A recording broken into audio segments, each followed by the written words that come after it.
ఇక దీంతో పాటు ఇప్పటికే విజయవాడ ఎంపీ కేశినేని చిన్ని ఖండించారు.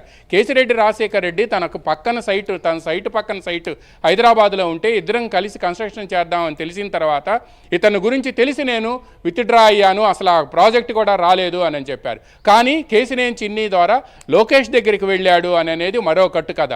ఇవన్నీ కూడా ఈరోజు కేబినెట్ సమావేశం ముగిసిన తర్వాత లంచ్ సమయంలో ముఖ్యమంత్రి ఇటువంటి విషయాలన్నీ కూడా చెప్పి వీళ్ళు ఇటువంటి బ్యాడ్ ఫెలోస్ అంతా వచ్చి మనతో ఫోటోలు దిగుతూ ఉంటారు, మీరంతా అప్రమత్తంగా ఉండండి, చాలా జాగ్రత్తగా ఉండాలి, క్రిమినల్స్ చాలా ఇంటెలిజెంట్గా ఉన్నారు, క్రిమినల్స్ కంటే ఇంటెలిజెంట్గా పొలిటీషియన్స్తో పాటు పోలీసులు కూడా ఉండాలి అని చెప్పి ఆయన లంచ్ సమయంలో మంత్రులందరికీ చెప్పడంతో పాటు మీరు ఎక్కడైనా సరే ఈ మద్యం కుంభకోణానికి సంబంధించి కానీ మొన్న నెల్లూరులో ప్రశాంత్ రెడ్డిని ఏదైతే నల్లపరెడ్డి ప్రసన్న కుమార్ రెడ్డి ఆమెను అసభ్యంగా మాట్లాడారో అటువంటి అసభ్యకరమైన మాటలు ఎవరు మాట్లాడినా సరే, లేదా బెదిరించే విధంగా మాట్లాడినా, లేదా అఫీషియల్స్ని బెదిరించే విధంగా మాట్లాడినా అటువంటి వాళ్ళని ఎవరిని కూడా టాలరేట్ చేయొద్దు, స్పేర్ చేయొద్దు. మంత్రులు దీని మీద వెంటనే రిటాలియేట్ చేయండి, వాళ్ళ స్థాయికి మనం వెళ్ళొద్దు కానీ స్ట్రాంగ్గా రిటాలియేట్ చేసి వాళ్ళకి సమాధానం చెప్పాలి అని కూడా ముఖ్యమంత్రి మంత్రులందరికీ చెప్పారు. మంత్రులు ఇప్పటి వరకు బాగానే పనిచేశారు, ఇక ముందు మాత్రం మీ ఇంప్రూవ్ కావాలని చెప్పడంతో పాటు మనం డిపార్ట్మెంట్తో పాటు రాజకీయ అభివృద్ధితో పాటు పాలిటిక్స్ కూడా చేయాలి. నిజాన్ని అబద్ధంగా, అబద్ధాన్ని నిజంగా చెప్పేవాళ్ళు రాష్ట్రంలో ఎక్కువ మంది అయ్యారు. ఇటువంటి వాటి పట్ల అప్రమత్తంగా ఉండాలి. ఈ ఫోటోలను ఉద్దేశించే ముఖ్యమంత్రి ఆ కామెంట్ చేశారనేది కూడా క్యాబినెట్ ముగిసిన తర్వాత ఒకవైపు నాయకులు వచ్చి రోజు స్టేట్మెంట్లు ఇస్తున్నారు, ఇంకోవైపు పత్రికలు వాళ్ళు మీడియా చూస్తే దీని తప్ప వేరేది చేయట్లేదు. ఎందుకు చేస్తున్నారు ఇదంతా? రెండో ఛార్జ్ షీట్ అంటే నెక్స్ట్ ఛార్జ్ షీట్ వేయబోయే లోపల ఇవన్నీ కూడా జరుగుతూ ఉన్నాయి. ఏంటి నెక్స్ట్ ఛార్జ్ షీట్లో ఏదైనా ఉండబోతోంది అనేటువంటి భయం పట్టుకుందా, లేకపోతే నేరుగా వచ్చి తలుపులు తడతారనేటువంటి టెన్షన్ ఏమన్నా ఉందనుకోవచ్చా? శ్రీహరి, సహజంగా భారతదేశంలో ఇప్పటి వరకు కూడా చాలా కుంభకోణాలు జరిగినాయి. బోఫర్స్కో స్కాండల్ కానీ, బీహార్లో గడ్డి కుంభకోణం కానీ, లేకపోతే ఇప్పుడు మాజీ ముఖ్యమంత్రి వైఎస్ జగన్మోహన్ రెడ్డికి సంబంధించిన అక్రమ ఆస్తుల కుంభకోణం 43,000 కోట్లకు ప్రైమా ఫేసి ఎవిడెన్స్ ఉందని సిబిఐ 9 ఛార్జ్ షీట్లను దాఖలు చేసింది. అంటే వీటిల్లో ఎక్కడా కూడా ఇటువంటి కుంభకోణాల్లో ఎక్కడా కూడా మనీ ట్రేల్ అనేది జరగలేదు. ఏపీ స్కిల్ డెవలప్మెంట్ కార్పొరేషన్లో చంద్రబాబు నాయుడు అవినీతికి పాల్పడ్డాడు అని చెప్పి కూడా చెప్పినప్పటికీ కూడా మనీ ట్రయల్ జరగలేదు అనే ఏకైక ఆధారంతో ఆయనకి సంబంధం లేదు అని చెప్పి బెయిల్ కూడా ఇచ్చారు.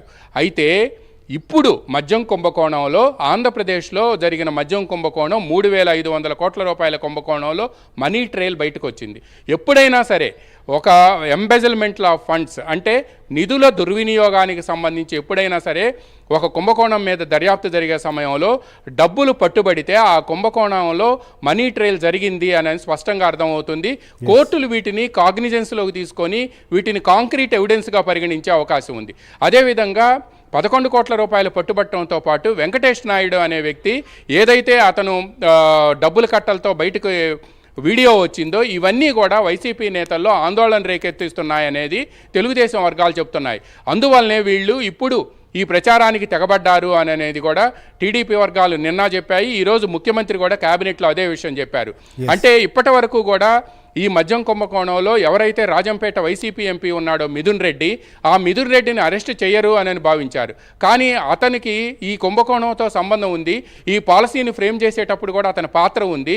అదేవిధంగా అతనికి సంబంధించిన కొన్ని డిస్టిలరీస్కి కూడా అయాచితంగా ఆర్డర్స్ ఇచ్చారు అనే ఛార్జ్షీట్లో పేర్కొని, ప్రిలిమినరీ ఛార్జ్షీట్లో పేర్కొని ఆయన అరెస్ట్ చేశారు. ఈ అరెస్టుతో ఒక్కసారిగా వీళ్ళంతా కూడా ఆందోళనలో పడిపోయారని, అందువల్లనే ఇప్పుడు ఎప్పుడైతే తాడేపల్లి ప్యాలెస్ తలుపులు తడతారనే ఆందోళనతోనే ఇటువంటి ప్రచారానికి తెగబడ్డారనేది తెలుగుదేశం నేతలు చెప్తున్నారు. బట్ మద్యం కుంభకోణంలో ఈ నెల 11వ తేదీ తర్వాత మోస్ట్ ప్రాబబ్లీ ఆన్ 12th రెండవ ఛార్జ్ షీట్ దాఖలు చేయబోతున్నారు. మొన్న రాజశేఖర్ బాబు కూడా మాట్లాడుతూ నలుగురు నిందితుల పేర్లు అదనంగా చేర్చబోతున్నాం అని చెప్పారు. అంటే ఈ సెకండ్ ఛార్జ్ షీట్లో ఎవరి పేర్లు ఉండబోతున్నాయి అనేది ఇప్పుడు ఆసక్తికరంగా మారింది. ఇది ఎక్కడి వరకు వెళ్ళిద్ది అనేది కూడా, అంటే అంతిమ లబ్ధిదారుడు ఎవరు అనేది కూడా తేలే అవకాశం ఉంది. కాబట్టి ఇప్పుడు ఇటువంటి ప్రచారానికి తెగబడుతున్నారు అనేది కూడా ఈరోజు కేబినెట్లో చర్చ జరిగింది. Srihari, right. Thank you Ramarao. So ఇదే అంశానికి సంబంధించి సంబంధించి కూడా మన కొలిక్ వెంకట్ దగ్గరికి కూడా వెళ్దాం. ఒంగోలు నుంచి వెంకట్ కూడా మనతో పాటు లైవ్లో సిద్ధంగా ఉన్నారు. యాక్చువల్గా ఎందుకంటే ఈ కేసులో అరెస్ట్ అయి ఉన్నటువంటి చెవిరెడ్డి భాస్కర్ రెడ్డి గతంలో ఒంగోలు లోక్సభ స్థానం నుంచి పోటీ చేశారు. అదే స్థానం నుంచి కూడా A34గా ఉన్నటువంటి వెంకటేష్ నాయుడు కూడా పోటీకి నామినేషన్ వేసినటువంటి పరిస్థితి. సో అక్కడ దీనిపైన కూడా విస్తృతమైనటువంటి చర్చ జరుగుతోంది. సో అప్పట్లో వాడు పోటీ చేసినప్పుడు ఎందుకంటే మద్యం సంబంధించినటువంటి